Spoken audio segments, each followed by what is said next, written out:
Hello everyone, কেমন আছেন আপনারা? আশা করি সবাই ভালো আছেন। আজকে আমি যাচ্ছি সদরঘাট ঘুরে দেখার জন্য। এর আগেও বেশ কয়েকবার যাওয়া হয়েছে, তারপরও আজকে যাচ্ছি আরেকবার আপনাদেরকে দেখানোর জন্য যারা দেখেননি সদরঘাট। তো বাসা থেকে বেরিয়ে প্রথমে বাহাদুর শাহ পার্ক, তারপর জগন্নাথ বিশ্ববিদ্যালয় হয়ে আমি যাচ্ছি আমাদের কাঙ্ক্ষিত লক্ষ্যে। আমরা পৌঁছে গেছি। এখন আমরা আস্তে আস্তে 2 নম্বর গেট দিয়ে সদরঘাটের ভিতরে প্রবেশ করব, সদরঘাটের জেটির ভিতরে। তো সদরঘাটের ভিতরে ঢোকার জন্য প্রথমেই 10 টাকা সমমূল্যের একটি টিকিট কেটে নিতে হবে। এরপরে সদরঘাটের ভিতরে ঢোকা যাবে, এন্ট্রি করা যাবে। এন্ট্রি করার জন্য এই যে সামনে এখানে 10 টাকা দিয়ে টিকিট কাটতে হবে, তারপরে এই অ্যাপে ঢুকে নিতে হবে। আমি আন্টির সঙ্গে সদরঘাটের ভিতরে ঢুকে পড়লাম। এখন এই যে যতদূর চোখ যায় খালি ফাঁকা জায়গা দেখা যাচ্ছে। বাইরে প্রচুর রোদ ছিল, কিন্তু পরিবেশটা অনেক সুন্দর ছিল। আমি এখন জেটিতে আছি। বাইরের পরিবেশটা, আকাশটা দেখতে অনেক সুন্দর লাগতেছে। আকাশে অনেকগুলো কাক উঠতেছিল, তবে পরিবেশটা অনেক সুন্দর ছিল, আকাশটা অনেক সুন্দর ছিল। আমি এখন সদরঘাট লঞ্চ টার্মিনালে। সামনে এক ছেলে গান বাজাচ্ছে, অনেক সুন্দর গান।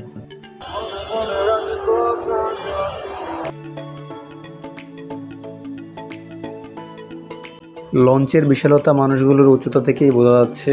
অনেক অনেক বড় বড় লঞ্চ, যেদিকে তাকাবেন খালি লঞ্চ আর লঞ্চ। লঞ্চগুলোতে মানুষের পাশাপাশি বাইক, এমনকি সৌন্দর্য বর্ধনকারী গাছও পরিবর্তন করা হয়।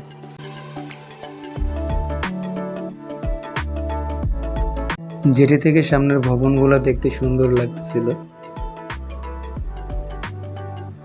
এই যে একটি লঞ্চ দেখা যাচ্ছে আমার সামনে, লঞ্চটা বেঁধে রাখা হয়েছে। এখন এই যে ভ্যানে করে মালামাল নিয়ে আসতেছে একজন। রোদের তীব্রতার কারণে পেছনটা কেমন যেন সাদা সাদা মনে হচ্ছে, বাট আমার ফেসটা অনেক সুন্দর আসতেছে। ট্যাপ করে অন্ধকার করে দেয়। কেউ স্টিমারে করে নদী পার হয়, কেউ আবার স্টিমারে করে খাবার বিক্রি করে বেড়ায়। এই যে মামা, উনি তো খাবার বিক্রি করে বেড়াচ্ছেন। ও মা, উনি তো আমার দিকে চায়া আছে।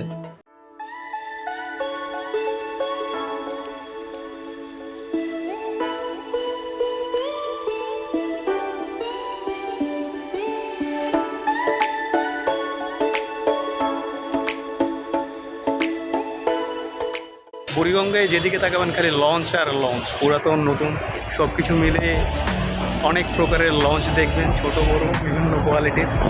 কলিজা কাঁপানো গরম চলতেছে, বুঝতে পারছেন। আমি পুরো একদম ঘেমে একদম শেষ হয়ে গেছি, চারদিকে প্রচুর আওয়াজ।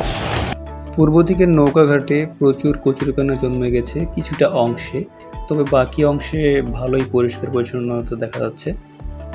নীল আকাশের সঙ্গে মসজিদটা যেন মিশে গেছে। আমার খ্যাপ দেন নাই আজকে? কয়টা খ্যাপ দিচ্ছেন? আচ্ছা, আমি আসছি ভিডিও করতে। মামার কাছ থেকে বিদায় নিয়ে আমি আবার ভিডিও করা শুরু করে দিলাম।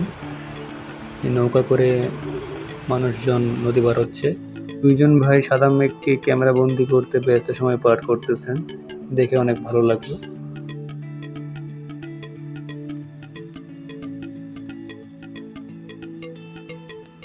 এখন যে বোটটি দেখা যাচ্ছে, এরকম বেশ কয়েকটি বোট প্রত্যেক দিন হাজার হাজার মানুষকে নদীর এপার থেকে ওই পারে নিয়ে যায়, আবার নিয়ে আসে। সীমিত মূল্যের বলতে প্রায় 10 টাকা সমমূল্যের খরচ করলে প্রত্যেক দিন আপনি নদীর এপার থেকে ওই পারে এরকম ছোট বোটে করে নদী পার হতে পারবেন, আবার ফিরে আসতে পারবেন। তবে শুধু এরকম বোটই না, আরও বিভিন্ন ধরনের স্টিমার নদীর এপার থেকে ওই পারে মানুষ আনা নেওয়ায় কাজ করে। যেমনটি এখন দেখা যাচ্ছে, এই যে একটি স্টিমার আসতেছে, এই স্টিমার করে অনেক মানুষজন নদীর এপার থেকে ওই পারে আসতেছে। অনেকে আবার নৌকাও করে নদীর এপার থেকে ওই পারে যায়, অনেকে আবার ঘুরতে যায়। দেখতে অনেকটা ভালোই লাগে। দেশের দক্ষিণাঞ্চলের বিভিন্ন স্থানে বড় বড় এই লঞ্চগুলো বিভিন্ন গন্তব্যে ছুটে যায় প্রত্যেক দিন। রফরফ 2 পরিবহন দেখা যাচ্ছে, প্রোপেলার পিছনে ঘুরতেছে, পানিগুলো সরে সরে যাচ্ছে, আর লঞ্চটা ঘুরে সোজা হয়ে চলে যাবে তার নিজ গন্তব্যে। সামনে একটি নৌকাও দেখা যাচ্ছে। এই নৌকাটা যদি কিছু দূর প্রোপেলারের পাশে যায় তাহলে কিন্তু সে ভেসে যাবে। দূরে কিন্তু পুরাতন লঞ্চগুলো দেখা যাচ্ছে, মালবাহী কার্গো যে লঞ্চগুলো বলে। পিছনে একটা লঞ্চ আবার ওয়েট করতেছে, সামনেরটা ঘুরতেছে ওই কারণে, কারণ বুড়িগঙ্গার সাইজ কিন্তু খুব বেশি বড় না যে একটা লঞ্চ ঘুরবে আরেকটা লঞ্চ চলে যেতে পারবে, ঠিক সেরকম না। একটা লঞ্চ ঘুরলে আরেকটা লঞ্চ মানে একটু ওয়েট করে তাকে সময় দেয় যেন ঠিক মতো ঘুরতে পারে আর কোনো যেন দুর্ঘটনা না ঘটে। সেই কারণে নদীতে অনেকগুলো নৌকাও দেখা যাচ্ছে। এই যে পিছনে যে লঞ্চটা দাঁড়িয়েছিল ওয়েট করতেছিল, সেই লঞ্চটা এই লঞ্চটাকে ছেড়ে, বড় লঞ্চটাকে ছেড়ে চলে যাচ্ছে অনেক গতিতে। এই যে পিছনে পানির ঢেউগুলো দেখা যাচ্ছে, ঢেউগুলো দ্বারাই তার গতি আন্দাজ করা যায়। আমি এখন সদরঘাটের মূল যে জেটিগুলো আছে, যে জেটিগুলোর সঙ্গে অনেকগুলো লঞ্চ বাঁধা থাকে, সেই লঞ্চে আমি এখন আছি। এই ছোটো একটা লঞ্চের উপরে উঠছে। এটা লঞ্চ না স্টিমার ঠিক বলে আমার ঠিক জানা নেই, তবে দেখতে লঞ্চের মতোই, একটু সাইজে ছোট। এই চাকাটি লঞ্চটিকে ডানে বামে ঘোরাতে সাহায্য করে। একটি লঞ্চ কত বড় হতে পারে খালি চোখে না দেখলে ঠিক বিশ্বাস করতে পারবেন না। আমি এখন একটি লঞ্চের সামনের অংশের নিচে আছি, আস্তে আস্তে সেই লঞ্চ থেকে দূরে সরে যাচ্ছি। এখন হয়তো একটু আন্দাজ করা যায় লঞ্চটি কত বড়, যদিও ঠিক সেরকম বোঝা যাচ্ছে না, তবে পিছনের লোকটিকে দেখলেই বোঝা যায় আসলে কতটা বড় লঞ্চটি।